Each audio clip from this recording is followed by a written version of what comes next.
Excellencies, ladies and gentlemen, dear friends. As chairman of the board of the Sergio Vieira de Mello Foundation, and on behalf of Director Burin of the Graduate Institute of International and Development Studies, partners for our annual conference, I wish you all a very warm welcome in this beautiful Ivan Pictet auditorium. I would like to acknowledge in particular the presence of the Deputy Secretary General of the United Nations, Mrs. Amina Mohammed, and the Director General of the UN in Geneva, Mr. Michael Mello. The 15th of March, just a few days back, was Sergio's birthday. He would have turned 70 if he hadn't been killed along with 21 colleagues in a terrorist attack against the UN headquarters in Baghdad on the 19th of August 2003. This August marks the 15th sad anniversary of this tragic event. His passionate goal was to bring about dialogue and reconciliation between parties in conflict. With so many war-torn countries in the world today, we realize more than ever how much Sergio is missing from the scene. He, who with his intelligence, vibrant personality, and acute vision, managed to get sworn enemies around the same table to work out a solution to their problems.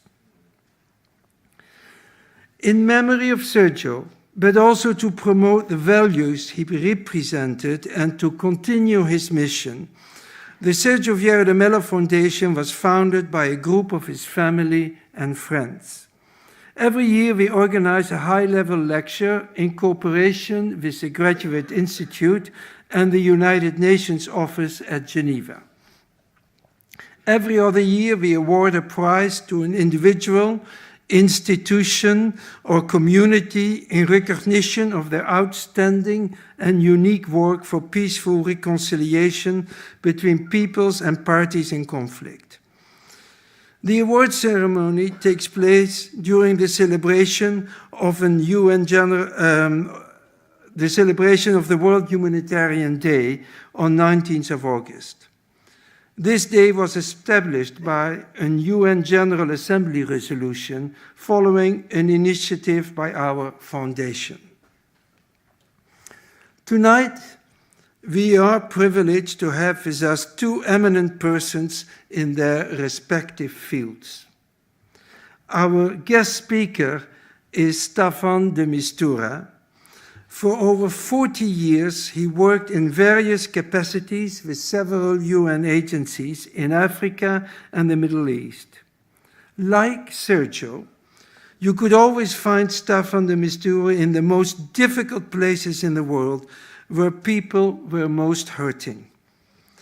In 2007, he was appointed Special Representative of the Secretary General for Iraq, the job that Sergio briefly held in 2003 and which he gave his life for. In 2010, Mr. de Mistura became the top UN envoy to Afghanistan. From 2011 to 2013, he served as Undersecretary of State for Foreign Affairs in the Italian government.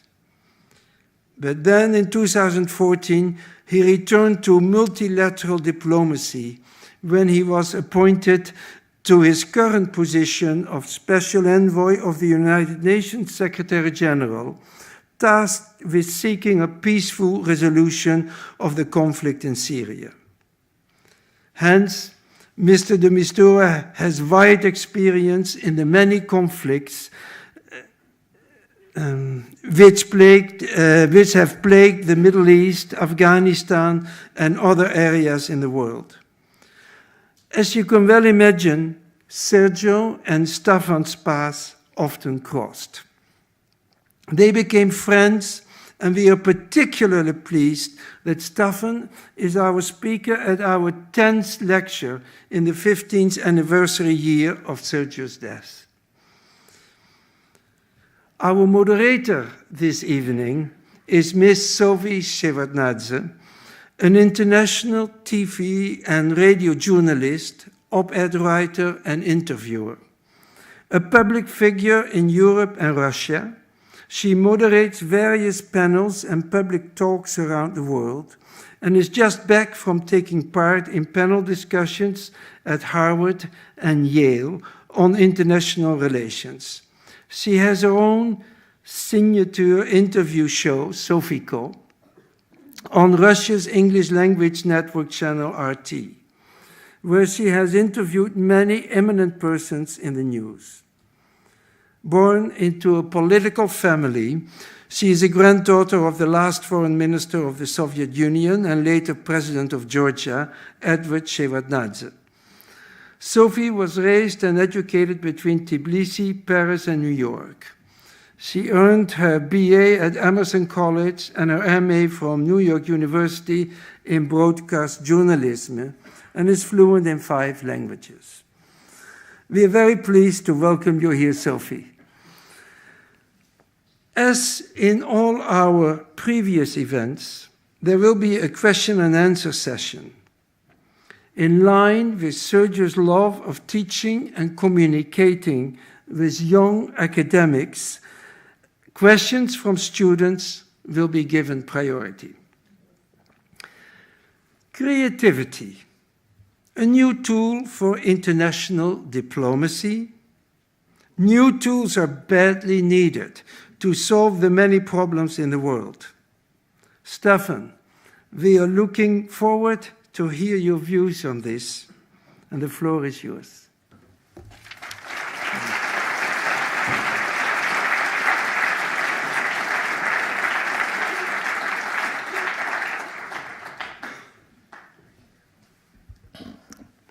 Thank you so much for your kind words in introduction to both of us.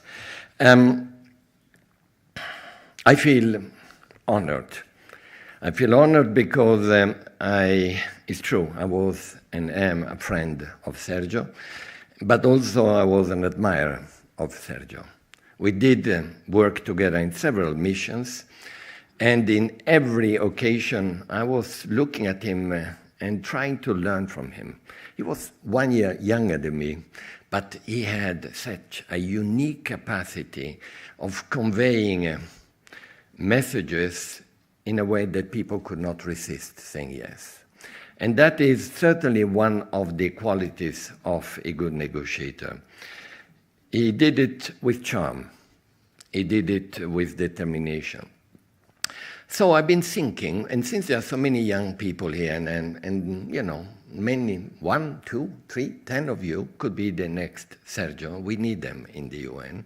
We need a new generation. Instead of making a relatively academic type of intervention, I would like to ask myself a question. What would have Sergio done in this type of what we would call super complex type of emergency, which is the one of Syria? You have everything in it. And when people ask me what has been the most difficult mission you have been involved with, well, I would normally say the last one. And in this case, it's definitely the last one, because I can't imagine anything more complicated than what we are facing at the moment. What would have Sergio done? And in that context, I've been thinking about perhaps answering by using an anecdote. So bear with me. I know you're interested, and so am I, naturally, day and night on Syria, but I will divert a little bit, and it may be even appearing light as an anecdote, but then the message will be one that I'm trying to follow, and I think Sergio, if he was here, he would have followed very actively indeed. So the anecdote is the following. I'm going back in time because I'm able to talk very openly about old things, not about current things. I'm still very active, as you know, so I can't write a book of history yet. So fly back. In the 80s, and come to a country which is called Sudan. And at that time, it was a very difficult moment because there was a city called Juba which was besieged. And that city was besieged because they were fighting for their own independence. The country then became independent. And the city was being besieged by the opposition. Inside the city, there was a garrison and many people. The garrison was well fed. Have you ever met a military or a fighter hungry? I've not seen any in my life. Normally, civilians, the fighters find a way, and the soldiers do find a way to nourish themselves. So the garrison was well nourished. The city and the people were close to starving. So we decided to actually try to break that siege. And the way to do it was to have an airplane and flying in food. The problem was that the opposition had anti-aircraft. And there was, at that time, the top of it, SAM 7, they used to be called. They had already shot down a plane, which, because they had heat-seeking type of capacity, so the government decided not to do anything, not to fly. So we challenged that creativity. And we said, why can't the UN try to do it? So we made an appeal, and 7 countries contributed to actually fund that project. And we were able to call it Operation Rainbow. Each country had a color. I contributed. The plane was an old but effective C-130. And the country who provided it had not read on the newspapers, there was no internet yet, that there had been another plane shot down through the SAM-7s, which was obviously good news. The bad news was that the government was very annoyed because they felt that we were doing what they were not ready to do. So suddenly, I was in trouble. The government was angry and almost indicating if you push too hard, PNG'd.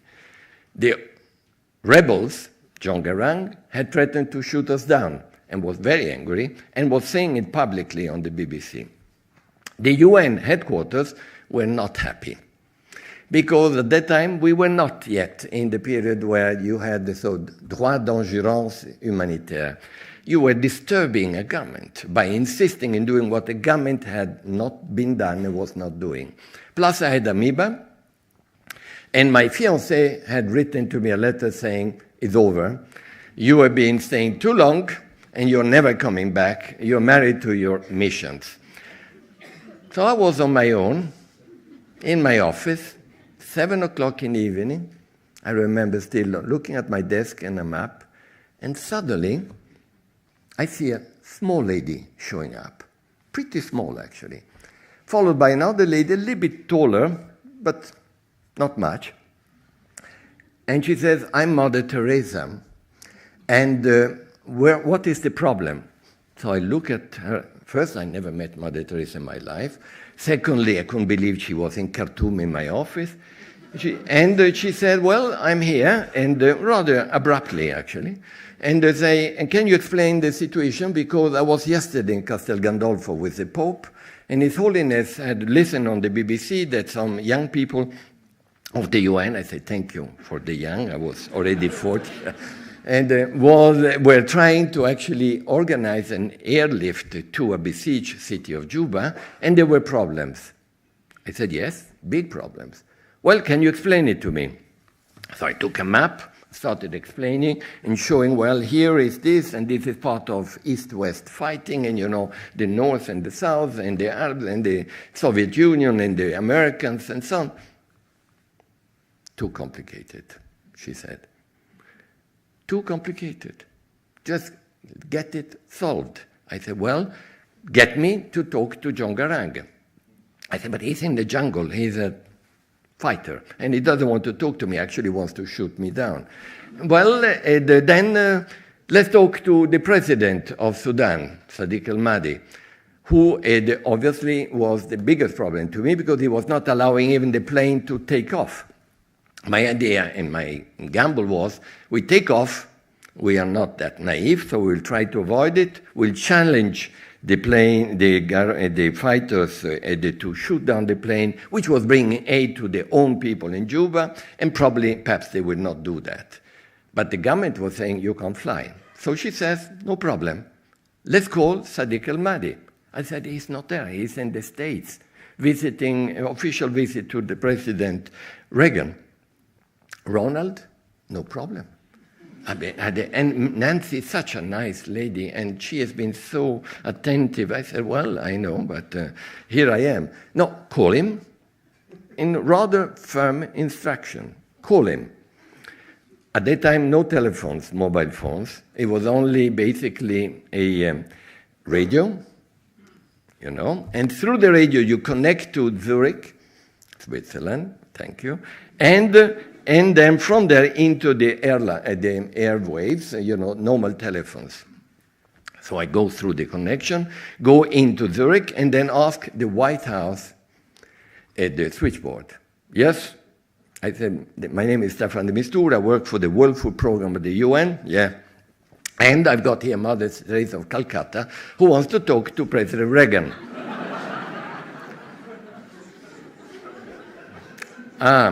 Today, we got a call from Napoleon, now one from Julius Caesar, and now Mother Teresa of Calcutta, who calls from Khartoum. I said, well, she travels, you know. And sorry, we have no time for that. I said, please give me at least the desk officer.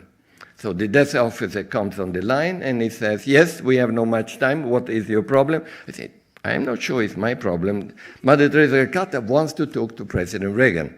Listen, we have no time to lose. Tell me, when, what time, what hour, what place Mother Teresa of Calcutta met for the first time President Reagan. The other sister, called Sister Mirtilla, I will never forget her, had a big green book and started looking quickly on it, and 15th of February in Washington on the occasion. So I said 15th of February at 5:45, and on the occasion of the visit to a church where they had a community. Suddenly the tone changes. He calls me for the first time, sir. Sir, very good. Now you tell me what is the last occasion where President Reagan, and particularly Madame Nancy Reagan, met Mother Teresa. Again, Mirtilla, very efficiently. It was in New York, actually. Again, for the opening of a special center for the terminally ill people. That's the time when the whole atmosphere changes. And the message was, the president will call in 1 hour exactly at the US Embassy. So Mother Teresa said, what do we do? I said, we'll go to the US Embassy immediately. So she gets in my little Peugeot, WFP marked. I have the picture which is now exhibited in WFP headquarters with Mother Teresa sitting in with me on the side and Mirtilla in the back. And then get to the embassy. Closed, 7:30. Where is the ambassador? Ambassador is at the National Day cocktail party of a country. It was, I think, Czech Republic, I think. So I rush with Mother Teresa always in the car, go to the embassy in the cocktail and rush to the ambassador, who is called George, and said, George, I think in about 43 minutes, President Reagan will call you. Staffan, you know, I don't know whether they told you in Sudan, when I left, they told me to drink a lot of water and put normally salt, because with the heat, you get the first reaction is some hallucination, then you get some cramps, and after the cramps, you get total paralysis, and you need to do. So I said, I think you may have a need of salt and water. Please follow me, and I will show you. I brought him to Mother Teresa, who was getting more and more impatient in the car, quite impatient, actually, even with the fingers on. And he almost has a heart attack. So we all rushed to the embassy. Everybody is there, the Marines, the wife of the ambassador. The ambassador probably had never been able to talk to the president very often. He must have been nominated. You know, Khartoum is not really Moscow or Paris. So he was all waiting in front of the telephone, all of us, including the Marines. And Mother Teresa says, now it's time to pray. So everybody, so everybody with the rosary, I mean she was saying Ave Maria and so on, or everybody pretending or not, but doing it. Until finally the phone rings, she picks it up and says, well, we have got this group of young people who are trying to get to Juba, and can you do something? This is unacceptable. Can you talk to President Sadiq al-Mahdi, and so on. Bottom line, thank you. Can you send the telex for just confirming? Very businesslike. And then we all ask, what happened? And Mother Teresa said, well, President Reagan said that Sadiq al-Mahdi had sadly already left. But she would send the vice president, which I think was George Bush Sr., to New York, because that's where he is, to convince him to allow this plane to leave. And sure enough, that happened. And the plane, of course, the government said, never in life we had ever even tried or thought to stop the plane. Of course, the UN should be allowed to actually go to Juba. How can we say no? And John Garang, we did announce that Mother Teresa had been there. So John Garang got a little bit also worried about shooting down a plane where perhaps Mother Teresa would have been. Then we actually took 2 planes with World Food Programme. One is a decoy, because we are nice but not stupid. And the decoy was flying high, so at midday, hottest moment, so that the SAM-7 would heat-seeking finally be difficult, was flying high. And we, with a smaller plane, DC-9, full of food, landed at low intensity, flying very low, to Juba. And Juba was never again besieged. Now, message. The message is, and that's the message where I think I would like to look at my notes, because there is a message which has an impact on Syria too. The message that Mother Teresa gave me, and I think Sergio applied many times in his life, is first of all, the truth. The truth needs to be simple, and the truth needs to be said. And the truth needs to be said politely, probably, but said.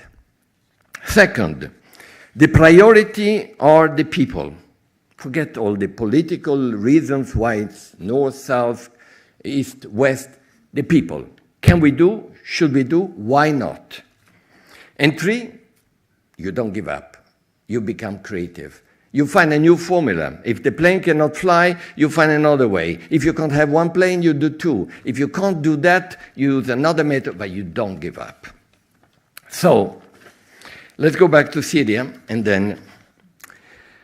So I think, since I didn't want to talk too much about Syria, although it has been, and it is constantly in the front of my eyes, my nights, of my colleagues, and of the Secretary General, I can tell you. I've been with him on the phone several times in the last 48 hours. But I still think that by picking up from the message of Mother Teresa, I would like to tell you what I believe at this stage is the truth on Syria. The truth is that there is no military solution. I know we're hearing it, and what we are watching is military activities while we are talking. But there is no military solution. Because even if there will be, and there seems to be, territorial victories, what is going to be missed is winning peace. In other words, finding a solution that will actually make the country in peace.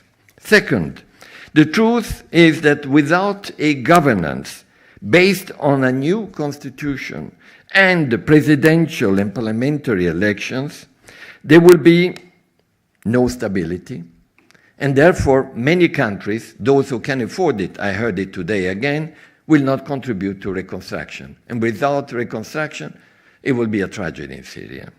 The truth is that without an inclusive political process, including those who are excluded, particularly the majority, the Sunnis, Daesh will come back. That what happened in Mosul, that what happened in Iraq, and we should have learned that lesson. And therefore we need a format, not only about a military victory, which some may be hoping to get, but actually a fully inclusive formula by which everyone, particularly majority, will be part of this. Otherwise, believe me, sadly, you will see a new Daesh with a new name.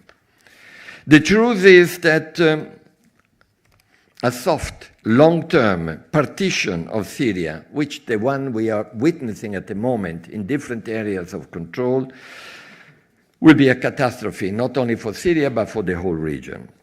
And the truth is that in spite of the fact that the Security Council often, sadly, is divided on Syria, the Secretary General, the UN Secretariat, the UN agencies, myself, will never abandon the Syrians. Thank you.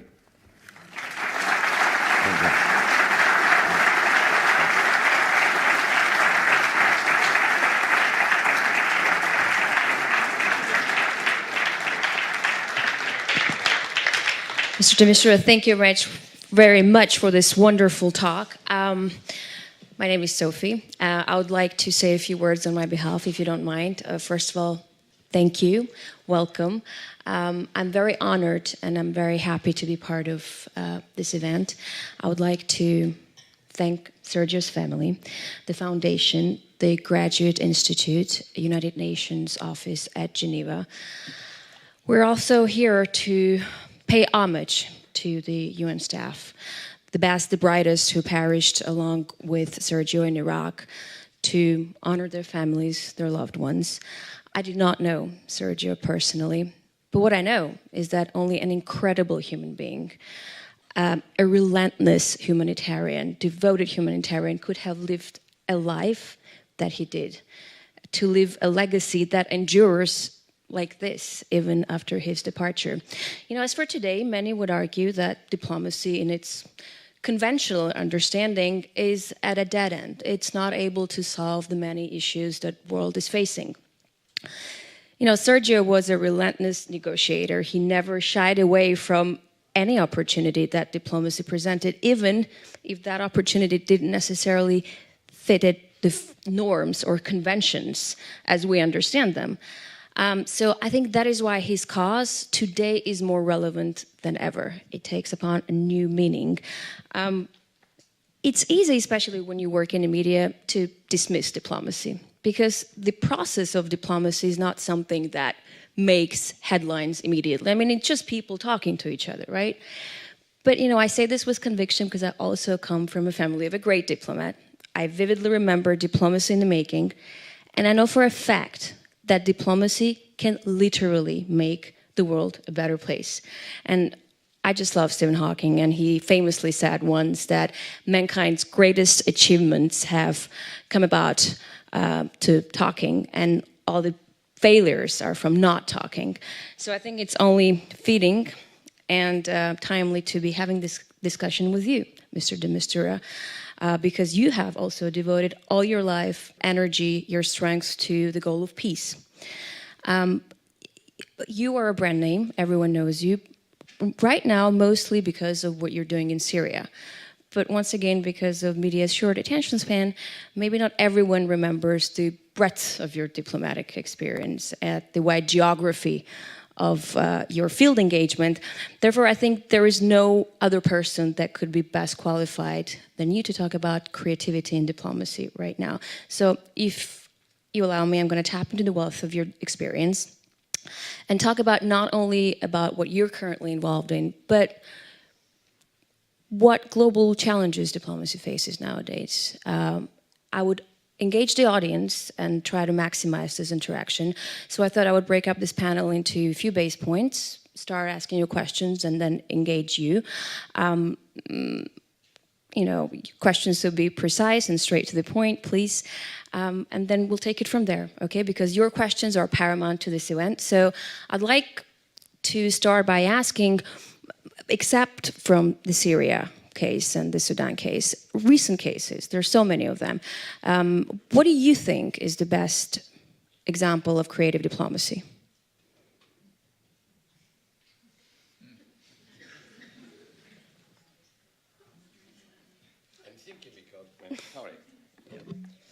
I'm thinking because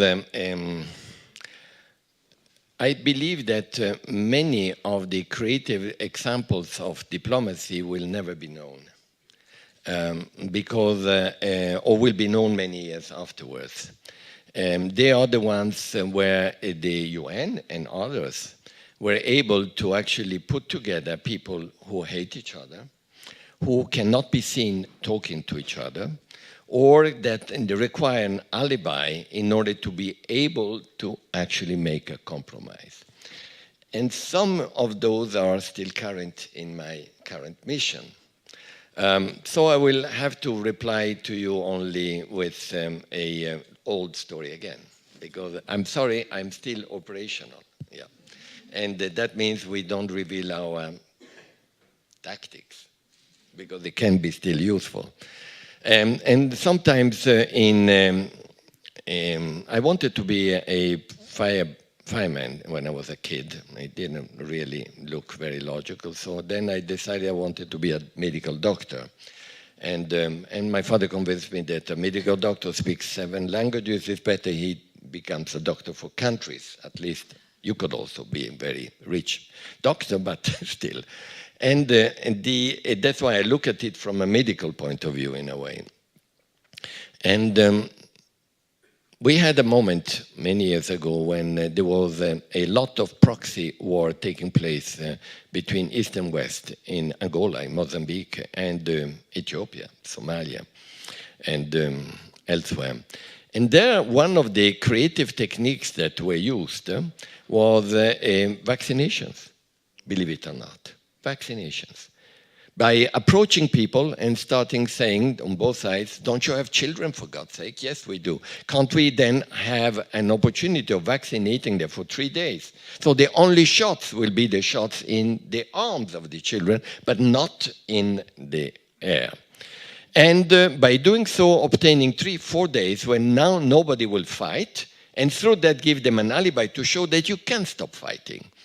And by doing so, getting the human touch, the human opportunity.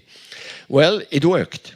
It worked in Central America and other places. So you could ask me, Mr. de Mistura, why don't you vaccinate in Syria?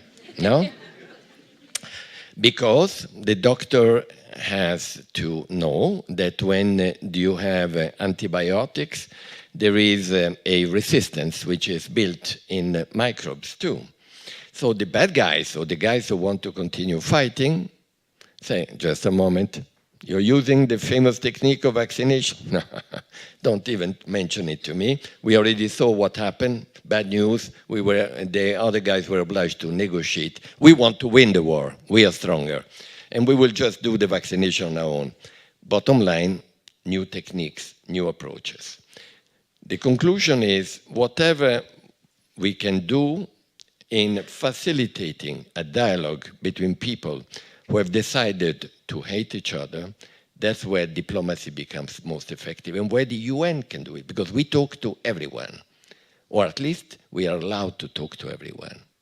Well, that brings me to my next question, and since you don't want to talk about recent cases, I'll ask you about a case that you're not involved with, but you can tell me your thoughts.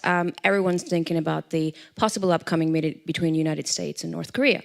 And the way it happened, the way it all came together was pretty unconventional, I would say. I mean, some would argue you could look at it medically or with vaccination approach. But do you feel like whatever is going on right now, that fits the concept of creative diplomacy? And if yes, then who is the creative one here, Trump or the North Korean leader? That's the journalist asking here. Okay. Well, first of all, I don't know whether you have noticed it, and perhaps we are in a process of being humble about it, but one visit by Jeff Feltman to North Korea, UN Under-Secretary General, American, did in a way coincidentally produce some further discussions later.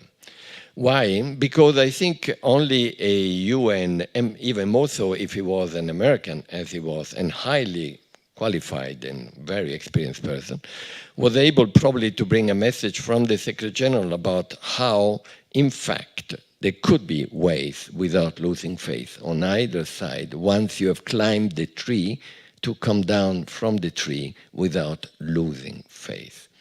The UN is one of the best tools in the world to avoid people to lose faith if they want. We are very creative about it. We organize a committee, a conference, anything you want, as long as you find a way by not having to go all the way up.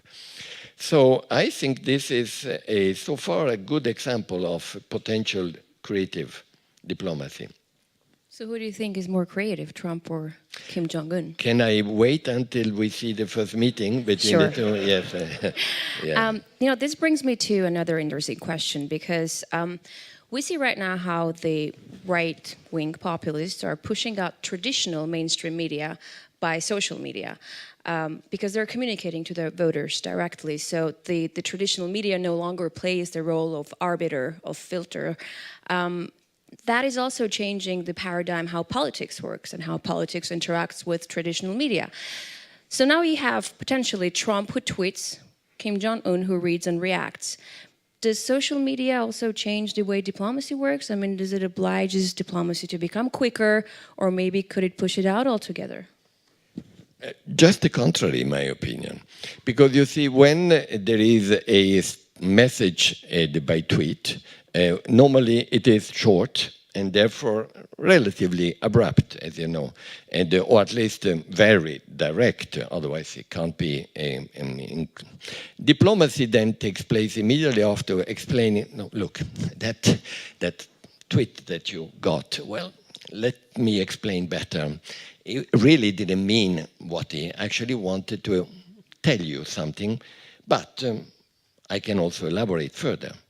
So I believe that, on the contrary, now is more than ever required a diplomatic capacity of trying to explain, elaborate, and go further than just tweets to tweets. So it makes even harder, the diplomatic work now. You have to work harder.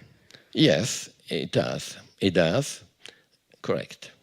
Okay, I would like to take a couple of questions from the audience now. Please present yourself. Some young people also, please. Yeah. I mean, I've been told that students want to ask. Sure, the lady in the very back. The lady, the girl, the young, beautiful girl in the very back. I'm not that much young. Hi, actually I'm coming from CERN, so very far away from this in graduating institute. But I would like to ask you a question. What do you think that if, for example, Trump tweets something and in return President Assad answer him directly? What is your impression? Do you believe both of them? Do you trust them? Or you are kindly biased on one of them with the experience that you have? Thank you. It's one of the biggest challenges for a UN diplomat is to maintain as much as possible its objectivity, neutrality. That's the job of the Secretary General, and which then we all have to follow. The problem is that how do you combine that neutrality, I would say impartiality more than neutrality, from your own need to express the moral authority that the Secretary General is expected to express and the UN Charter. And that's when suddenly you get emotional. If you didn't, you will just be a machine passing on messages. And it is difficult. And there is where probably, I give you an example these days, I mean, it's not easy what we are watching at the moment and seeing, and we cannot stop it. There is a military logic taking over suddenly when we thought there was some type of political process. Now it's military. And so where do you say the rebels are being stopping some people to live because they need them as human shields? The government has been bombing a whole building or several buildings because in that building perhaps there were some rebels. Who is the angel here? And how can you actually then get involved in being completely impartial? And then the compass becomes the people. Anything that we can do to reduce the pain of these people, anything that we can do that allows them to actually, if they want to leave, and those who want to stay, and aid to reach them, and to make it embarrassing, very embarrassing or unpleasant for those who are actually planning or could be planning to use either the stoppage or the heavy bombing. That would be our parameter, our compass. But difficult. Every day you go through that and you wonder how you can actually maintain your neutrality or impartiality and yet maintain moral authority. Thank you, Staffan. Can we have one or two more questions, please? At the very end of the audience.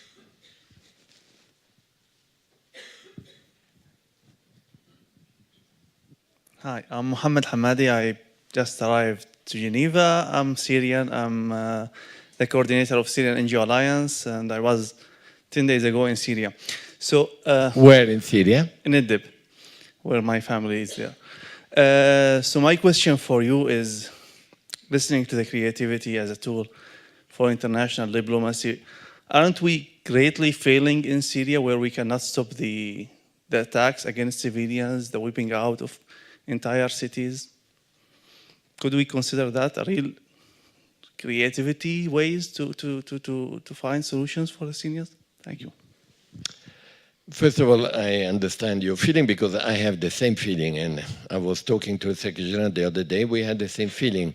The feeling of the international community, due to the paralysis of the Security Council, except very few cases, or the international moral community. We used to be outraged by the fact that there were civilians being hit. By the way, I joined the UN because I saw a child being hit in Cyprus when I was 17. That made me outraged. And now, ambulances, hospitals, twice hit, schools, and frankly, let's be honest, even civilians in Damascus by mortar shelling in the middle of the center. No rules anymore. Syria has become the worst example of completely forgetting all what we thought were some rules, chemical weapons, bombing, all sorts. So from that point of view, the answer is yes. The UN, the international community, when I say the UN, I mean Security Council, because if they decided we would be ready and able to do whatever, humanitarian convoys, negotiations until midnight in order to get something moving, new elections. So in that sense, the answer is yes. So far, the international community and the UN Security Council has failed. And has failed Syria and the Syrian people. Kofi Annan said it, Lakhdar Brahimi said it, Secretary General is saying it. But that doesn't mean that we should just give up. That's what I'm saying. Because of you, by the way. The Syrian women, the people who say we are not giving up in Idlib or anywhere, we are not giving up on our country. Let's have one more question, please. Yes, and then we'll continue with the panel. No, actually, right here.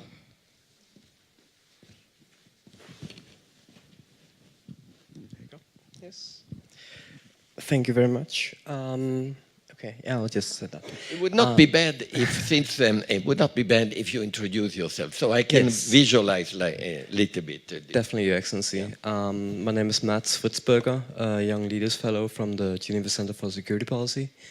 Your wonderful anecdote about Juba made me think about the role that the religion and faith might play. Considering the involvement of Mother Teresa. Previously, my impression is at least that it was looked upon in humanitarian and development work if projects had a religious tone to them, whereas I'm increasingly experiencing an acknowledgement, increasing acknowledgement and recognition for the mediating role that religion and faith may play. So Can you elaborate a bit about your thoughts on that? Thank you. Did I understand well what you said? That should I elaborate on the impact of religion on what we are doing? Is that your question? Okay. Well, the impact is extremely painful because even in this conflict in Syria or in other conflicts recently, there has been a temptation of using religion as a raison d'etre to justify the conflict. One thing that I've been certainly dreaming of, and I don't know whether we will be able to see it.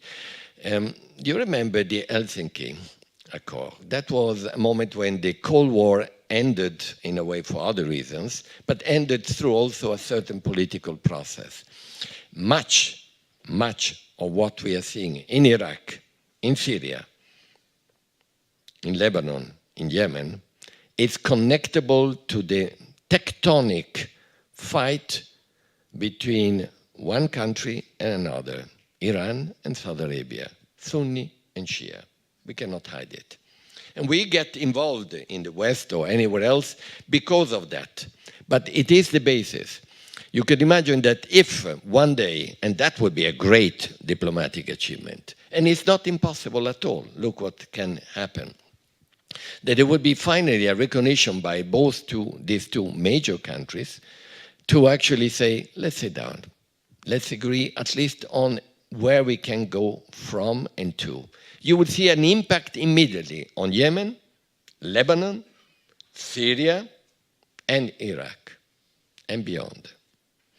So religion has an impact, because in this case it's the same religion but with two different connotations.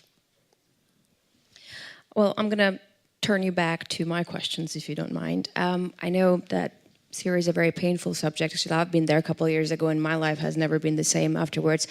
But it would be a pity just to talk about that all of hours. So I'm going to ask you more about the tools of creative diplomacy and what it takes. For instance, I wonder if personal contact and chemistry is something that could be a prerequisite. I'm thinking about Lavrov-Kerry case here, because they hammered out Iran deal, which I think is a pretty much diplomatic masterpiece at a time where their countries were literally on the verge of a Cold War.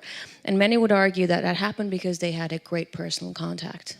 What do you think? Is it important, or is creative diplomacy just a planned strategy, and it doesn't need luck, it doesn't need events like Mother Teresa showing up at your doorway, or personal chemistry between the people who are negotiating, even if they're ideological enemies? Sophie, if you look at Sergio was probably one of the most charming, charismatic people we have had in the UN so far. The personal chemistry, personal touch, the human touch is fundamental. And you did use a very good example. I witnessed, in some cases I even facilitated, the meetings in which Sergei Lavrov and John Kerry were discussing. And it was clear that there were some common interests, and they are, between Russia and the US. For instance, they both are against Daesh, and Daesh is against them. So a very clear common interest. And second, there is a common interest is that they don't believe, and I hope this will continue, that Syria, with all due respect, is worth a war between the two or any conflict between them. So deconfliction. And the three, that there was and there is a clear uneasiness, in my opinion, by even Russia, vis-à-vis what President Assad has been doing. But they stick to their own ally, and the US was sticking to their own position. But the chemistry made a big difference. Few meters from here, not far away, at the Wilson Hotel, about in April 1 year ago, 2 years ago, when there was a meeting between Sergei Lavrov and John Kerry, which lasted until midnight. I was there. There was a deal.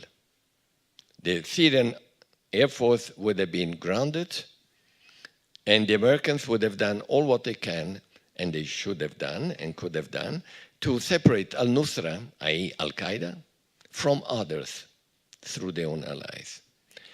That deal was based on one key factor, factor T, trust, which is always a big problem.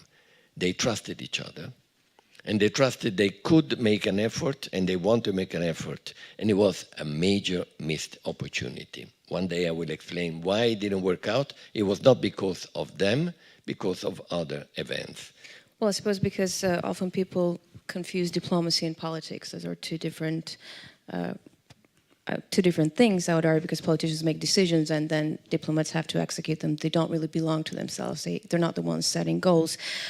I can't not ask you about what you think about the current US-Russia relations. I mean, if you were a diplomatic wizard with no magic powers, just diplomatic powers, and you're looking at the things the way you are. You have two huge ethnocentric nations, locking horns with an abyss mentality, none of them willing to compromise, and these are the given facts, and you cannot change them. Where do you see a place for maneuvering there? Is there a place for creative diplomacy, or is it too late now? I see by far more potential for creative diplomacy and discussions between the US and Russia on Syria than anywhere else. And I don't want to refer to other areas in Europe and elsewhere where there is a clear difference. For the reason I just mentioned. The one is that none of the two want to recognize that in spite of what they've been doing and their presence there, certainly Russia very massively, in the US to a lower degree, Daesh in Raqqa and in Deir ez-Zor has been territorially defeated, but could come back and is still present in some areas. Second, I do believe also that they have a common interest in not being dragged into anything beyond that, because they are talking to each other. And while we are talking, while we are seeing some major declarations, they are talking to each other. And that is, to me, a guarantee that while there are some rhetorics, there is a conversation. The moment that conversation would disappear, we would do all what we can to try to do what we are supposed to do, but it's not disappeared. Oh, yeah, they're talking. We saw Russia's top spies just visit Washington's top spies, so they're talking. Questions? A little bit more than that. Yeah. Questions, please. Yes, please, young man.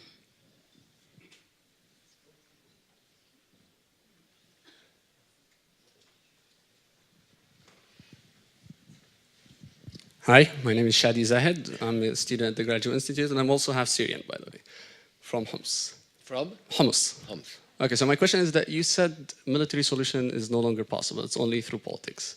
But do you actually think that the regime is even willing to consider any political transition to step down? Because from what I see, the regime is gaining territory day by day, and within 2 years they'll probably crush the revolution, while the international community is just standing there. And then a guy who has committed every single crime against humanity would just be back in power, and then would be like, oops, that's it. So, I mean, is it actually still possible for politics to take a role? Thank you. Well, I understand why you're feeling that. Sometimes at night I have the same doubt. But let me tell you what I believe. And I think I refer to it. I believe that territorial gains through military means, which are taking place, are not going to be sustainable without a political formula. I give you an example.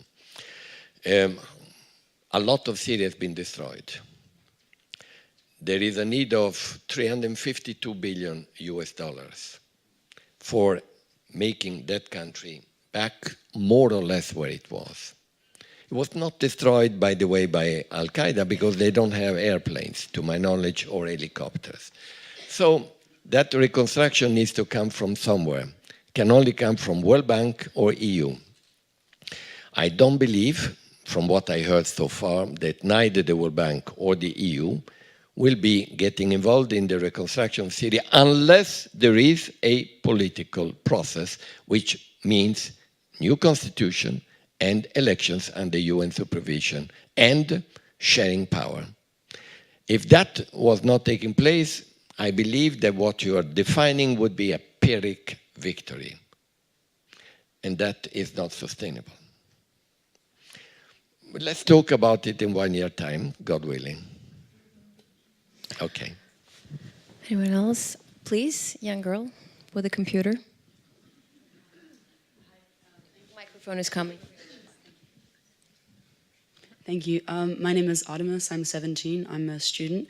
And my question is about Syria. And what do you think that young people can do to make a change to the situation in Syria, given that there is international paralysis and there is no longer outrage when civilians are being hit? Exactly what you said. You see, I just want to refer to, perhaps again, forgive me, a personal. I was 17 and my father suggested I should go on a mission to Cyprus with World Food Programme at the time in Rome and go to Cyprus accompanying a UN mission. And I was 17 and I saw in front of my eyes a child of 8 years, 9 years, shot by a sniper. That child was playing football on the so-called green line, or blue line, green line is called, yeah. And I was asking myself, come on, I can't believe it. I never seen even my grandfather dying or anyone dying, and certainly not killed. And this child died in front of my eyes, where big guys with big mustaches who look more or less the same, drink the same coffee, they call it Greek or Turkish, but it's the same more or less, and are actually shooting at children on one side or the other. And I got a level of huge outrage, in my opinion, healthy outrage. And frankly, decided to dedicate my life to UN emergency operations, not in preparing a report, but actually being there. I'm seeing this missing at the moment. I was reading the other day a report saying that there is a certain type of catastrophe numbness. In other words, too horrific is this horror of the Syrian war that people are not protesting. Young people are not in the street with a panel saying, let's get the evacuation of Eastern Ghouta in a human way. Let's get Afrin people being accompanied by the UN while they're living. Let's protest. I'm not seeing that anymore. So this is worrisome, because that means we are getting anesthetized. And the only way to avoid that is seeing the picture, but even the pictures, the child that we saw on the shore of one Greek island and the child which was seen in Aleppo, produced an effect the first time of 1 month, the other one of 2 days, and now I don't want to show the pictures we have seen of children in Eastern Ghouta. So what I would like you young people to feel and show polite, determined outrage. One more question. Young man with a beard.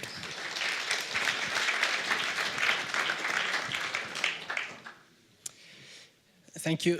My name is Alessandro, and I'm a junior program officer at the Geneva Center for Security Policy here in Maison de la Paix. I am also very much scared by President Trump, but not by his tweets, but rather by his decision to launch randomly 59 missiles on Syria one day, some months ago. That's something that was called in the past unilateral use of force, but today is rather, I would say, random use of force. However, I was really wondering, as a former LLM student here, at that time, whether, and that this is my question to you, do you believe that in Syria we could envisage a form of diplomacy backed by force? Meaning, whether you think that this very complex or super complex environment in which you are working has some similarities with a former example that we know from some decades ago, that's former Yugoslavia, where basically diplomacy backed by force worked. So do you believe in a solution like that? And do you believe that there are the political circumstances, the political conditions to go that way? Thank you. I don't think so at the moment. Otherwise, we would have seen it earlier. And I think that there is no willingness by any country to get involved militarily inside Syria in a proactive way. Except Russia, which is there to defend the government, and others who are there for other reasons, but not necessarily to find a final solution. I mean, I'll give you an example. There are some 3-4 areas which are like buffer areas, which are meant to basically be what they are, buffer areas, but not necessarily aimed at changing the political outlook in Syria. That was a slogan that took place for 3-4 years, but now no one means that. And therefore, I don't see that happening. My hope is that there will be sufficient pressure anyway, not military pressure, but pressure, to make sure that there is no belief by anyone that a pure military outcome is sustainable in Syria. President Trump has indicated his own 3 priorities. He said it openly. One is definitely interfering with the Iranian influence in Syria. The other one is liberating Raqqa from Daesh. And the third one is concerned about Israel, the danger of being affected by the Hezbollah. These are the 3 main priorities. But he has also mentioned that he does not want to see an escalation on the humanitarian side, although we are seeing it at the moment, and that there should be a political solution inclusive, which is our UN resolution. I will stop there. You know, I wanted to ask you whether talking to terrorists should be part of creative diplomacy, because obviously Sergio talked to everyone, even to the guys that the world considered bad guys. And I remember Kofi Annan said that terrorists are a reality, you have to deal with them to bring peace. Then you have a lot of heads of states who have this we don't negotiate with terrorists approach. So what do you think? Should some moral or ethical boundaries be crossed for the sake of peace? And if yes, then should there be a differentiation between good terrorists, bad terrorists, my terrorists, your terrorists, or if we say that we are talking to terrorists for the sake of diplomacy and peace, then we're talking to all terrorists? First of all, in Syria, the terrorists are only, as far as the UN is concerned, those which are identified by the UN Security Council resolution. And they are very clearly identified by name. But you could see even 2401, this UN Security Council resolution, which was unanimous, by the way, but with caveats, which was about asking ceasefire, except terrorists. And then you had almost a menu à la carte of who you consider a terrorist. And that was a loophole that we are paying for at the moment in Syria on the 2401. That's why there was not a total ceasefire at all. Now, so that's regarding definition of terrorist need, in my opinion, to be linked to what the UN decides or agrees upon. Otherwise, we fall into you choose your own terrorist. Now, should the UN talk, UN Secretariat, talk to terrorists? Well, I said it, and Sergio was doing it. We should not refuse to talk to anyone at all. One, because if they happen to control people, example, we had it in Sudan or elsewhere, or in Syria, and the territory is controlled by them, and the people are in it, are we going not to talk to them about how to get a convoy of food or medicines or vaccines in order to reach those people? That doesn't mean we recognize them. That doesn't mean we give them legitimacy, but we do talk to them. If the UN started selecting to whom they talk, then one of the strongest strengths of the UN, legitimacy, moral authority when we exercise it, and we are always able to talk to everyone, and everyone should be feeling ready to talk to us. So you feel it should be part of creative diplomacy? Because, I mean, Arafat was considered a terrorist until people started talking to him, right? You start talking to terrorists and then they stop being terrorists. Correct, but I watched, I was then a young UN staff member, watching Arafat having interesting meetings, not in public, with all sorts of people. So, bottom line, you have open, public, acknowledged recognition and meetings. Diplomacy is quite discreet, and it should be discreet. So tell me something, is there a red line, well, since we're all talking about Syria right now because so many atrocities have taken place on all sides, is there a red line after which even creative diplomacy doesn't work? Because it's easy to talk about creative diplomacy and all the tools, but when so much blood is spilled and heads are being chopped off, is there a place where it just doesn't work anymore? Okay, then we change terminology, okay? Because you're right. If you look at creative diplomacy as a technique, in other words, a form, then there is a limit after which you have to acknowledge it's not going well. So let me change it with creative determination. And then we never give up on that. I wanted to ask you a question about Syria as well. I think right now, for someone who's not Syrian, the most interesting question is to figure out whether there is a chance of the country staying integrally. Because Balkans come to my mind, people living together in one cultural space, civil war, brothers killing each other, and then geography tells you have to live with your enemy, but you can't create that cultural space anymore. What do you think are the chances of Syria staying integral?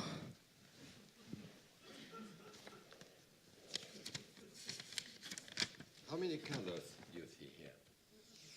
1, 2, 3, 4, 5. That's the X-ray today of Syria. Not a good one. This is fragmentation.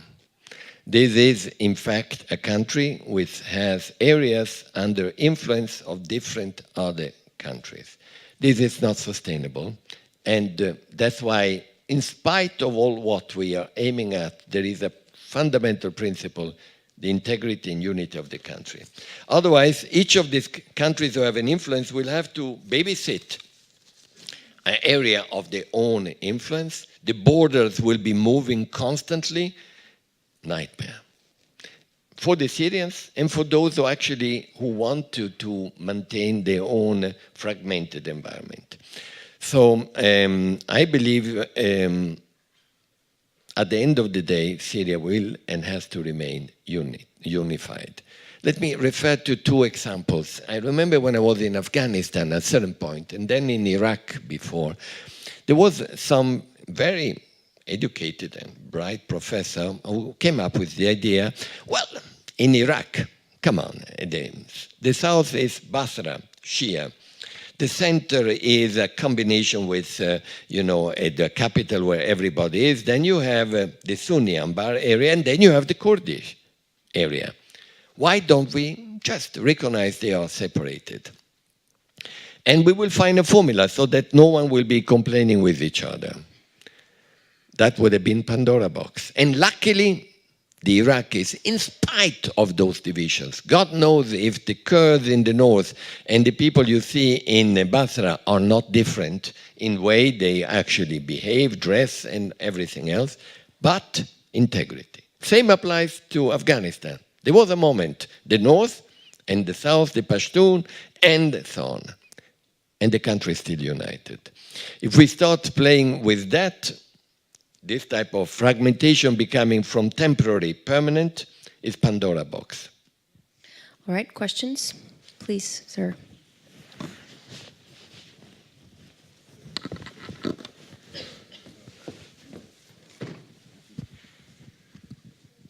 John McCarthy from Australia, Your Excellency. In relation to the issues you've just dealt with, Sorry? In relation to the issues you've just been referring to, which is the dissolution of Syria, could you specify whether there are any major powers concerned with Syria that you're aware of that are in actual fact committed to the dissolution of the Republic, that in actual fact there are on one or other side major players, that is those who are involved, who do want to bring about the dissolution of Syria, because much of the world is certainly not of that impression. The second thing, Your Excellency, is to ask you this. This has been described as the greatest man-made disaster of our generation. The blood that is involved in this is on all our hands. The Pope has said that if he was given a grace to have one solution to one problem in the world, it would be to ask as to how Syria would be solved, as to be given the solution to the Syrian problem. He also says that there has been a massive decline in interest in the West, in general public opinion and otherwise, in this particular issue, and that there should be ways in which that was brought about to be revived as being a part of putting pressure or bringing pressure to bring about a solution. Do you see the decline of public opinion in the West as being a part of the problem that should be overcome to try and get a solution to this? Thank you, Ambassador. Well, regarding the first question, the answer is no. I don't see any country having a genuine interest in the fragmentation of Syria, and keeping it that. And that, I think, is good news, because at least there is a common position. Secondly, I think they're all aware of the famous Colin Powell motto, you break it, you own it. And at a certain point, you then, if you're a broken part and you own that part, you better take care of it, rebuild it, security, arrangements. You are in the middle of nowhere, far away from you, and so on. So this is a positive outcome at the moment, at least a common ground. Regarding His Holiness, I did see the Pope at the General Assembly, actually, when he came for the General Assembly 3 years ago, I think. And he asked to see me in the background of the chamber there, of this General Assembly, and he told me 2 words. He asked me, first of all, how is Syria doing? And I said, not well. He said, I'm praying every day. And he confirmed what you said, exactly that. If there was one thing he would like to see. And now, I don't know how many of you, please raise your hands, have been to Syria before the conflict. Very good, very good. Okay, okay. Well, of course. A wonderful country. A mosaicos of religions, culture, traditions coexisting in a fantastic historical, agricultural, natural, perhaps one of the last real Arab countries on top of it. When you went to the souk, it was a real souk, not a touristical one. And the city of Damascus, and Aleppo, and Homs, and so on. So, I understand why he says that, because in a way, this war, if it does not rebuild Syria, we have lost a jewel, which was this type of mosaicos. Please, questions? Young man in an orange sweater.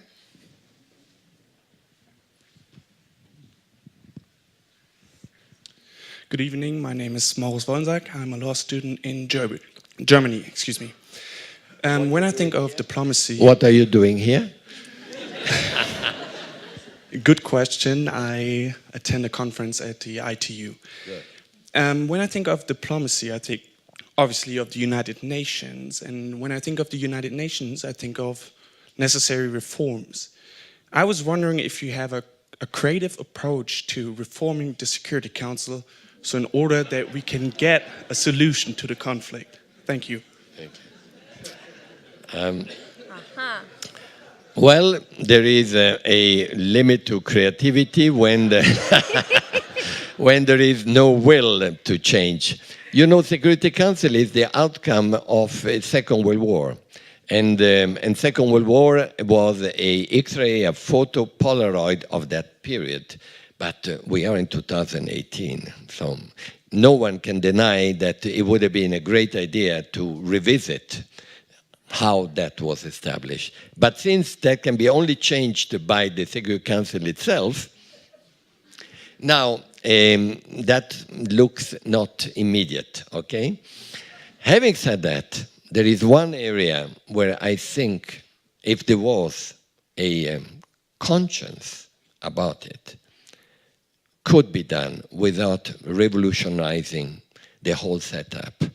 Imagine that there was a gentleman-ladies agreement publicly announced, and therefore to be actually questioned if you didn't maintain it, that Security Council members could not use their veto when there is a human right obvious outrage or a clear humanitarian tragedy. That would already make a big difference. So, where are you? Outrage, please. Okay? Outrage. Let's make it here. We need to hear that. That could produce a public opinion movement in that direction, and it doesn't require a revolutionary new approach on how to, who is a member, permanent member or not. So I've been listening to you, all this panel, and I can't stop wondering, what is better, to be a foreign minister of a country where you answer to a national interest, to a president, because you don't have a president. I mean, your boss is the Security Council, right? Well, I've got three bosses. Secretary General, Security Council, and God. God. Not in that order. But you don't answer one national interest. No. So you're an international broker. Are you freer in creativity and diplomacy like that, or the very needed UN reform is holding you back? Which one is better? I can't figure out. To be a foreign minister of a country or to be a UN diplomat? I would have no doubt about the fact of being a UN diplomat. That's why I did return then to UN after that period as Deputy Foreign Minister. Because the mandate is wonderful, it's the Charter. So if you are able to follow that one, you are fighting for human rights. You are trying to interfere with people being killed. You're trying to find a solution between people who hate each other. You're not trying to push for the interest of your country, or trying to make sure that there can be a better market for it. With all due respect, of course, to every country, but between the two, I have no doubt. So we only have a couple of minutes left until the end of this panel, so maybe one or two more questions. Oh, wow. Yes, young man in a blue sweater. Thank you, Mr. I'm sorry. What is your name? Nicholas from Geneva. Here, I'm a high school student. You spoke about the kind of lack of outrage anymore. Like there's no the outrage which should exist. And when you look at the media coverage of the situation in Syria nowadays, it still is present, right? But what happens, and I can see it from my generation, from the people in my school and so on. You see those news feeds on your Facebook profile and whatever, and people don't pay attention anymore. Do you believe that, and if yes, do you believe that kind of the media does not pass the message well, because messages are passed by the media? And if yes, what would be a creative way to change this situation? How could this message of and just revigorating the outrage which should exist, what is a creative way to do this? Thank you. Thank you for raising this point, because it is very important, especially now after 7 years. We are entering 8 years. There was a study done by, I think, the BBC that about the so-called numbness approach. In other words, why people at a certain point, when you see and you start having statistics instead of human beings, and they say, oh, 50,000 dead, no, 400,000, no, 1 million wounded, and it sounds like a figure. And people are getting a fatigue on that. Apparently there is a part in the brain of the human beings, and I think it may be true, that long, prolonged, bad catastrophe, sadness, we react by trying to put it aside. But I would like to suddenly play a different role here. Tom, a journalist I respect a lot. Please take the microphone and please reply to that question. Well, hello, my name is Tom Miles. I'm a journalist from Reuters news agency here. This is a little surreal. I've never had the tables turn on me like this.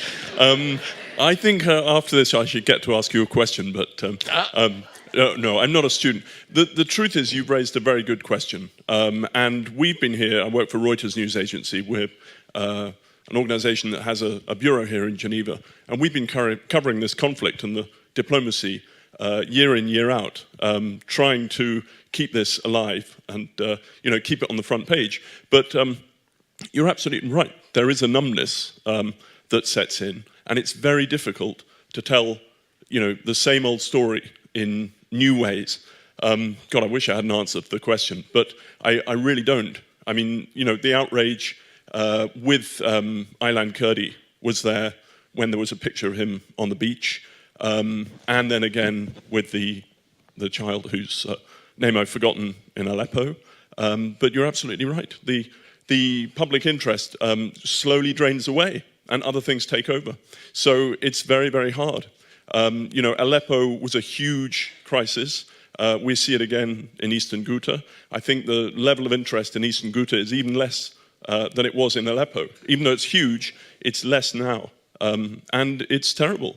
So, I don't know. I mean, we are always thinking of ways to get our news on the front page because we want people to read our stories. But, it's hard to sell it. Trying to think of a good answer, but you caught me on the hop. I feel like this is payback after years of hounding you. Yes. Damn. Thank you, Tom. We have time for one more question. Let's take a lady or young girl, actually, the very back with a white shirt, and that will be our final question.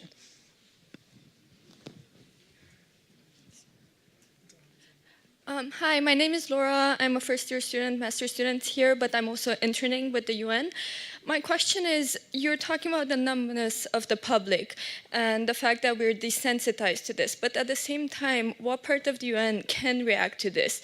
Interning in the Human Rights Council, we see this every day. By the time the high-level segment is over, by the time permanent members speak, by the time observer states speak, and it's time for National Human Rights Association to take the floor, and we have 120 of them speaking on every day on issues across the world. Delegations leave the room. We have states in the human rights saying, what is the point of the new emergency resolution on Syria in the human rights if the one in the Security Council is not abided? So I'm just wondering if the states themselves, and the UN is the states themselves, lose hope, what part of the UN can still react or be efficient in any way in these situations? Thank you. The answer is Ali, and Stephanie, Rana, and many others who, while we are talking, are actually guiding a convoy inside Eastern Ghouta, who are, while we are talking, have been last night trying to facilitate a meeting between Russians and Jaish Islam, those who are ready to bring a convoy, in spite of everything, into Afrin, now that we see people moving out. That is the type of answer that the UN can go and give when meetings, conferences, and UN resolutions appear to be futile. So I would like to pay respect. And he was one of them. He, like me and many others, wanted to be in the field because it's where the UN can show the difference. The UN Secretariat, the UNICEF, the WFP, the peacekeepers, the monitors, the observers. That's my answer. Otherwise, I would have given up myself too if I didn't see that. Thank you. Thank you so much. Thank you for this wonderful lecture, for this panel. I think we should all thank His Excellency, Mr. de Mistura.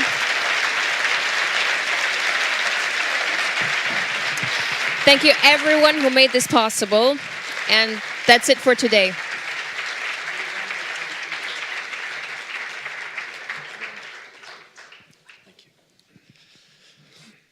I will be short. Dear Mr. de Mistura, thank you very much for this inspiring lecture and sharing your experiences with us tonight.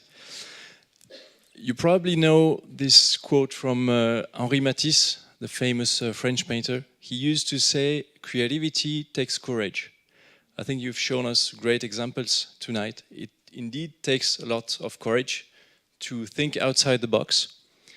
And we hope your example will inspire others, maybe future diplomats, to challenge the status quo and follow your path.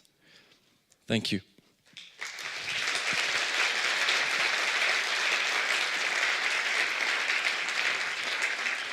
Mrs. Shevardnadze, thank you very much for your kind words and moderating the debate and the Q&A. Thank you.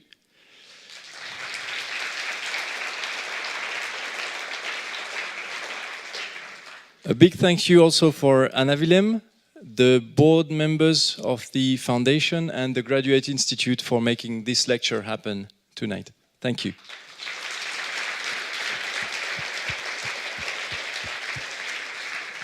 Last but not least, thank you all for attending the event, and we hope to see you again next year. Good evening.